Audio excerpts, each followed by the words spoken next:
Very good morning everyone. हम लोग atomic structure पढ़ रहे थे। तो एटॉमिक स्ट्रक्चर में आपको बताए थे कि कैथोड रे का डिस्कवरी कैसे हुआ, और कैथोड रे को ही हम लोग इलेक्ट्रॉन कहते हैं। आज हम लोग सीखने वाले हैं कि कैथोड रे का क्या प्रॉपर्टीज है। तो देखिए यहाँ पे लिखा हुआ भी है कि properties of the cathode rays. तो सबसे पहले आप हेडिंग डाल दीजिए प्रॉपर्टीज ऑफ द कैथोड रे।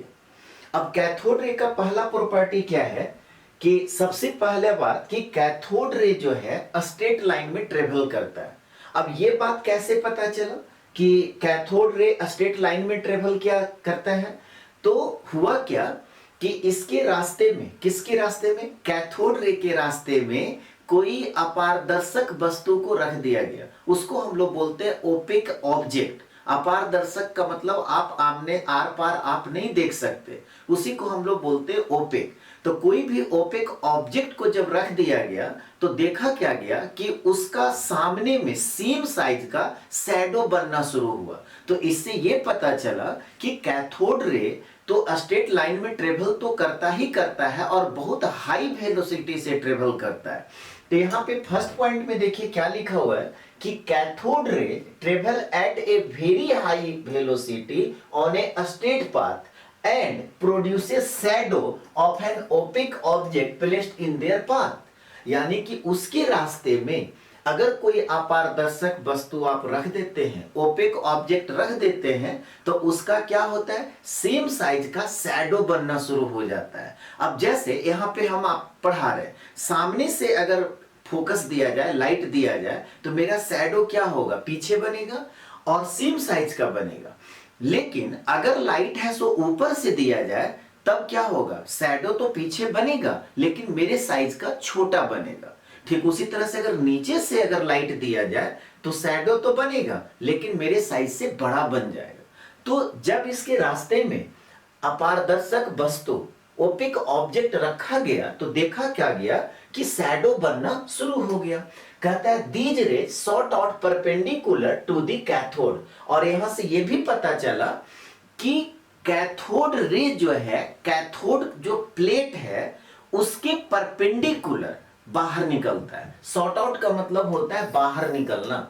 ठीक है, कैथोड रे जैसे देखिए आपको डिस्कवरी ऑफ कैथोड रे आप जब पढ़ा रहे थे तो वहां पे बताए थे कि ये इलेक्ट्रोड का प्लेट होता है और इसको आप दो प्लेट होता है और इसको आप निगेटिव चार्ज से कनेक्ट करते हैं और इसको पॉजिटिव चार्ज से कनेक्ट करते हैं। तो यहाँ पे क्या कहा जा रहा है कि कैथोड रे जो निकलता है कैसे निकलता है, तो कैथोड के परपेंडिकुलर बाहर निकलता है। Short out perpendicular, short out का मतलब हो गया बाहर निकलना। समझ में आ रहा है? इसको आप देखिए फिगर यही बना हुआ है कि यही आपका डिस्चार्ज ट्यूब है, ठीक है, और यहां पर फिर बैटरी से कनेक्ट कर दिया गया।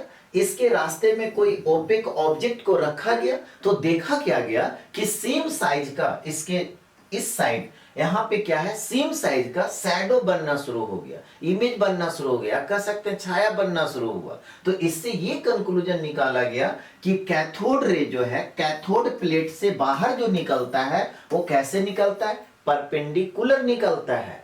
और इसी को देखिए लिखा हुआ है कि स्ट्रेट पाथ कैसे ट्रेवल करता है, स्ट्रेट पाथ में very high velocity on a straight path. यानी कि कैथोड रे जो है आपका कैसे ट्रेवल करता है, स्ट्रेट लाइन में ट्रेवल करता है। तो इस एक्सपेरिमेंट से क्या पता चला, इस एक्सपेरिमेंट से यही पता चला कि this experiment shows that cathode रे travel in a straight line. इस एक्सपेरिमेंट से क्या पता चला कि कैथोड रे जो है स्ट्रेट लाइन में ट्रेवल करता है, या कह सकते हैं स्ट्रेट पाथ में ट्रेवल करता है। तो इसको आप नोट कर लीजिए जल्दी से। यहां तक कंप्लीट कर लिए। चलिए सेकेंड पॉइंट में हम लोग देखते हैं। सेकेंड पॉइंट में क्या कहते हैं कि कैथोड रे जो होता है वो मटेरियल पार्टिकल होता है। अब बोलिए कि मटेरियल पार्टिकल किसको कहते हैं, तो जिसमें मास होता है उसको हम लोग मटेरियल पार्टिकल कहेंगे। अब ये बात कैसे पता चला, आप किस आधार पे कह सकते हैं कि कैथोड रे है सो मटेरियल पार्टिकल होता है? तब क्या हुआ कि कैथोड रे के रास्ते में एक लाइट पैडल व्हील रखा गया। अब ये लाइट पैडल व्हील क्या होता है, तो जिसको आम भाषा में आप कह सकते हैं घिरनी। मेला वाला में देखते हैं ना, कागज का घिरनी मिलता है, आप उसको लेकर के दौड़ते होंगे तो हवा से वो घूमता है। तो उसी तरह का यहाँ पे सेकेंड पॉइंट में क्या कह रहा है कि कैथोड रे प्रोड्यूस मैकेनिकल मोशन। फिर क्या कह रहा है कि if a small light paddle wheel is placed between the electrode it rotates. कह रहा है कि दोनों इलेक्ट्रोड के बीच में, अब इलेक्ट्रोड का मतलब कैथोड और एनोड के बीच में अगर कोई लाइट पैडल व्हील का मतलब हल्का, ठीक है, कोई पैडल व्हील आप रख देते हैं तो क्या होता है, रोटेट होना शुरू हो जाता है। कहता है this indicates that the cathode रे कंसिस्ट ऑफ मटेरियल पार्टिकल। और इस एक्सपेरिमेंट से आप कह सकते हैं कि कैथोड रे जो होता है वो मटेरियल पार्टिकल होता है। मटेरियल पार्टिकल का मतलब उसमें मास भी होता है, यही है सो इसके चलते ये मैकेनिकल मोशन प्रोड्यूस करता है। आप इसको आप ऐसे समझ लीजिए कि जैसे घर में पंखा है, ठीक है, पंखा रुका हुआ है, आप टॉर्च का लाइट दिखाएंगे तो क्या पंखा घूमना शुरू होगा? नहीं घूमना शुरू होगा। क्यों? क्योंकि टॉर्च के लाइट में मास नहीं है। लेकिन आप उंगली से बंद है पंखा और उंगली से आप इस तरह से टच कर देते हैं तो घूमना शुरू होता है। क्यों? क्योंकि इसमें मास भी है और वेलोसिटी भी है। समझ में आ रहा बात? मास भी और वेलोसिटी भी, इसीलिए रोटेट होना शुरू हो जाता है। तो सेम चीज यहां पर भी है। अब देखिए यहाँ पे फिगर में क्या है, अब दोनों इलेक्ट्रोड के बीच में क्या हुआ, एक लाइट पैडल व्हील, लाइट का मतलब हल्का, एक लाइट पैडल व्हील रख दिया गया। तब ये क्या हुआ, इधर से रे आ रहा है और इस रे में मास है तो इसको ये पुश करेगा। समझ में आ रहा बात? इसको क्या करेगा, ऐसे रे आ रहा है और इसको ये पुश करेगा, तब पुश करेगा तो ये घूमना है सो शुरू हो जाता है।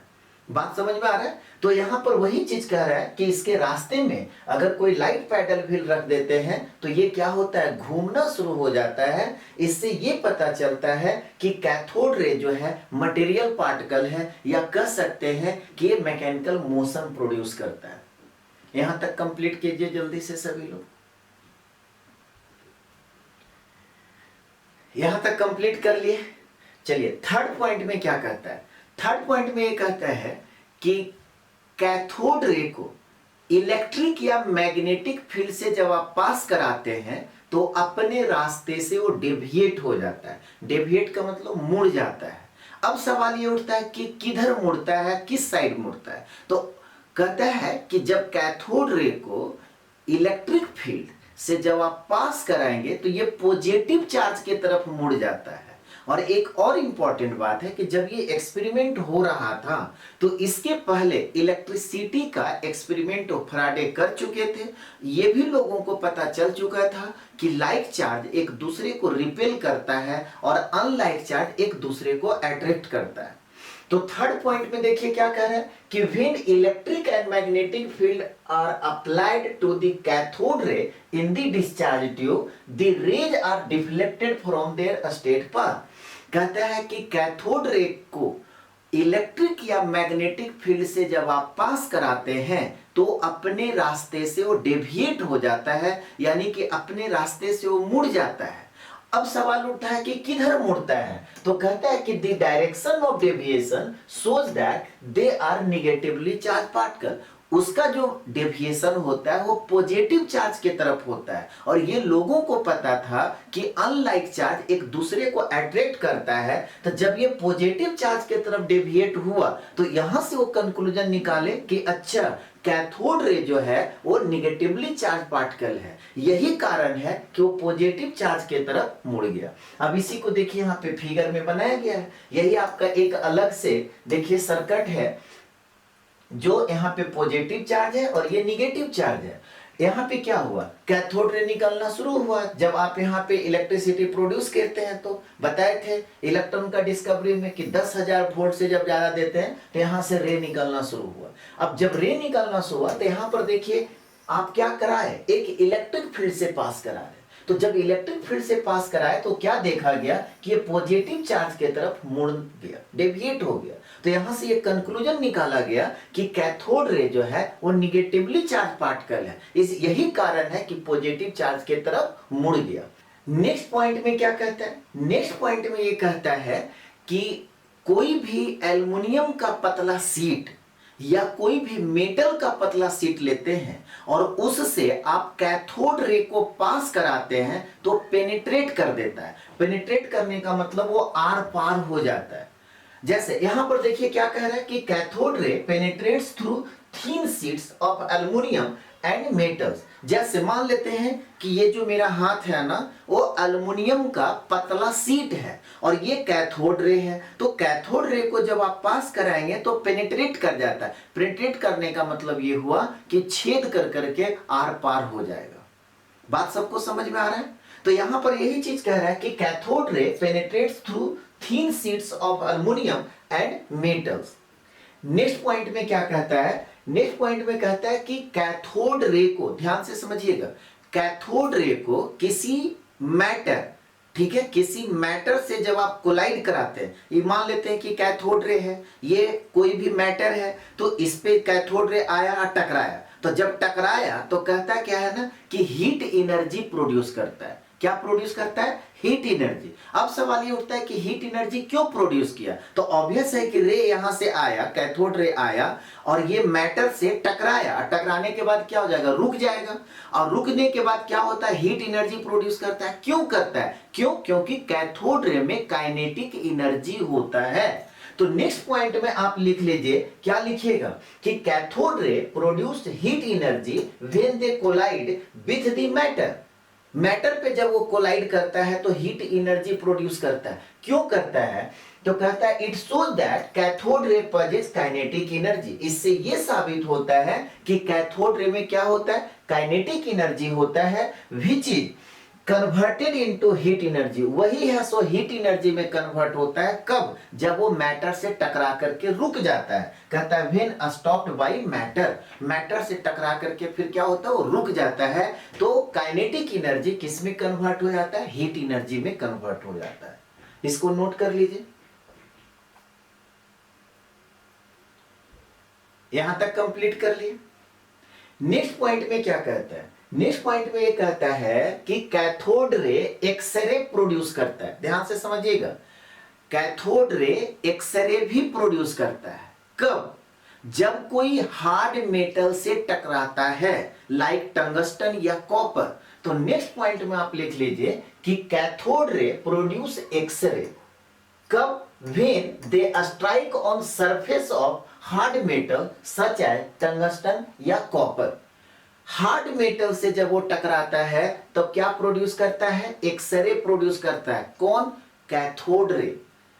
और हार्ड मेटल में क्या लिखा गया? टंगस्टन या कॉपर। नेक्स्ट पॉइंट में क्या कह रहा है? नेक्स्ट पॉइंट में कह रहा है कि कैथोड रे आर इनविजिबल। कैथोड रे क्या होता है? इनविजिबल होता है। पिछले क्लास में भी आपको बताए थे कि कैथोड रे को आप खुली आंखों से नहीं देख सकते। और सबसे लास्ट पॉइंट में फिर क्या कह रहा है कि कैथोड रे अफेक्ट द फोटोग्राफिक प्लेट। ये क्या करता है? फोटोग्राफिक प्लेट जो होता है उसको भी खराब कर देता है। अब देखिए फोटोग्राफिक प्लेट, अब आप लोग का जनरेशन में जानते हैं कि नहीं जानते नहीं पता।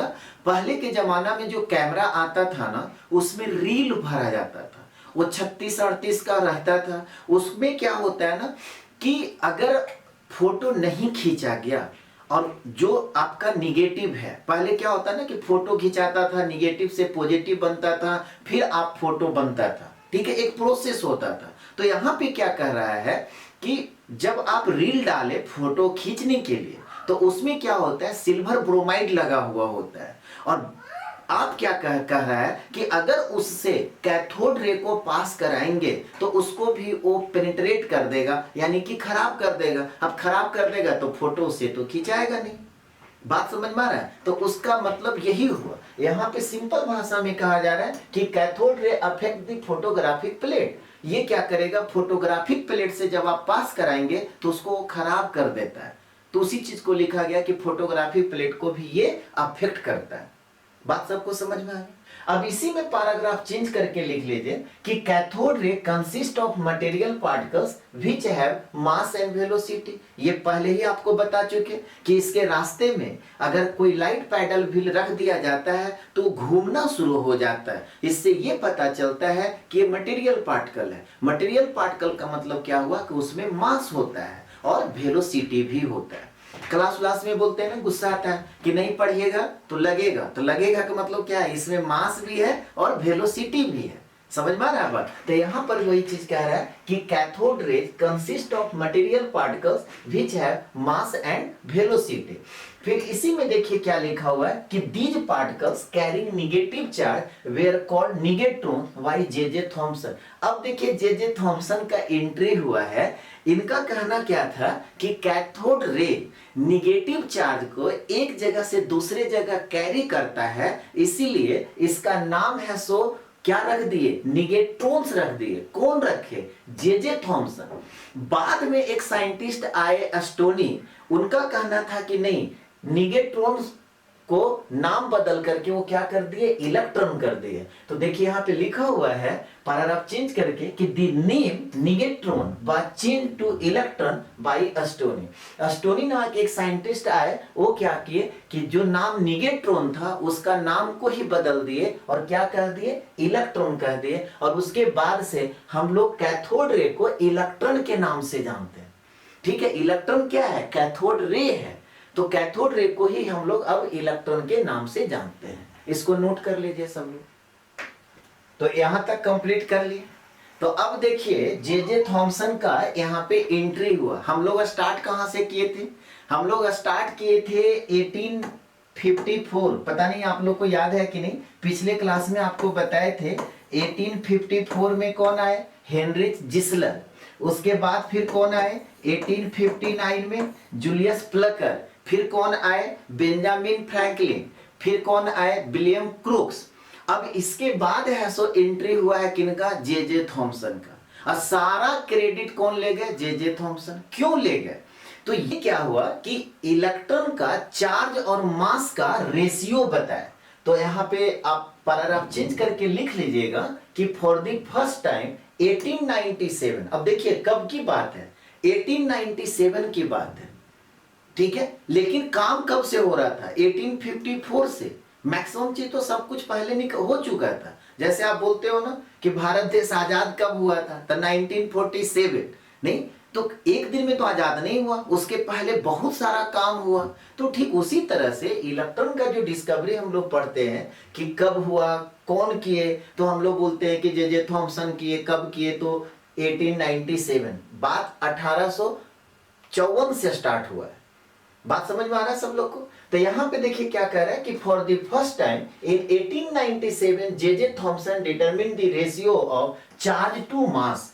चार्ज और मास का रेशियो निकाले थे, that is E upon M, value charge upon mass of the cathode by deflection of cathode ray in electric and magnetic field. ये किए क्या था ने, कैथोड रे को इलेक्ट्रिक और मैग्नेटिक फील्ड से पास कराए थे।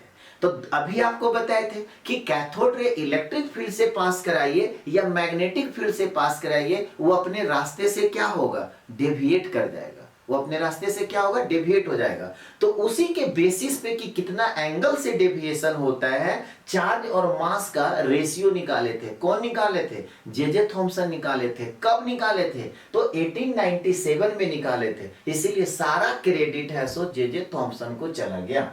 तो यहाँ पे कह रहा है कि deflection of cathode ray in electric and magnetic field, the value of E upon M is independent of electron and gas used in the discharge tube।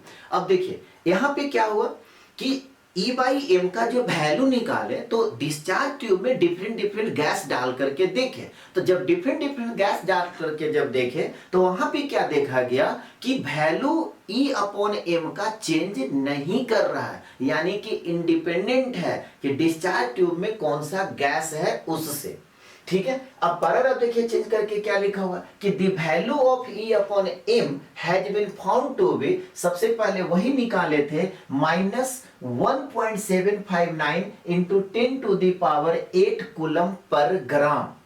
ठीक है, 8 कूलम पर ग्राम। ये क्या है, ये चार्ज और मास का रेशियो है। अब यही आपका देखिए फिगर है। ठीक है, यहां पर पहले क्या हुआ, देखिए इलेक्ट्रिक फील्ड से पास कराया गया और फिर ये मैग्नेटिक फील्ड से पास कराया गया। इलेक्ट्रिक फील्ड से पास कराया गया और मैग्नेटिक फील्ड से पास जब कराए थे कौन, जे थॉमसन, तो देखिए कि कैथोड रे डेविएट हुआ, तो कितना एंगल से डेविएट हुआ उसके बेसिस पे सबसे पहले E अपॉन एम का वैल्यू निकालेते हैं, और E अपॉन एम का जो वैल्यू होता है उसी को स्पेसिफिक चार्ज कहते हैं। यानी कि आपको ये याद रखना पड़ेगा, अगर आपसे कोई पूछ दे कि इलेक्ट्रॉन का स्पेसिफिक चार्ज बताइए, तो स्पेसिफिक चार्ज का मतलब हुआ चार्ज और मास का रेशियो। देखिए नीचे हम लिखा दे रहे हैं कि स्पेसिफिक चार्ज ऑफ इलेक्ट्रॉन, तो स्पेसिफिक चार्ज समझ में आया।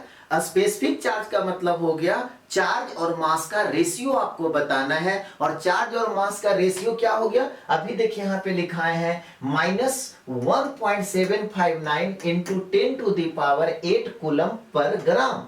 अब इसी को आपको कहा जाए कि किलोग्राम में कन्वर्ट कीजिए, तब ये क्या हो जाएगा, -1.759 इंटू 10⁻11 कूलम पर किलोग्राम। यानी कि यहां पे हो जाएगा -1.759 इंटू 10⁻11 कूलम पर ग्राम। और ये क्या निकला, ये निकला इलेक्ट्रॉन का स्पेसिफिक चार्ज। अगर कभी भी कोई आपसे पूछ दे कि स्पेसिफिक चार्ज क्या होता है, तो आपको बताना है चार्ज अपॉन मास का रेशियो।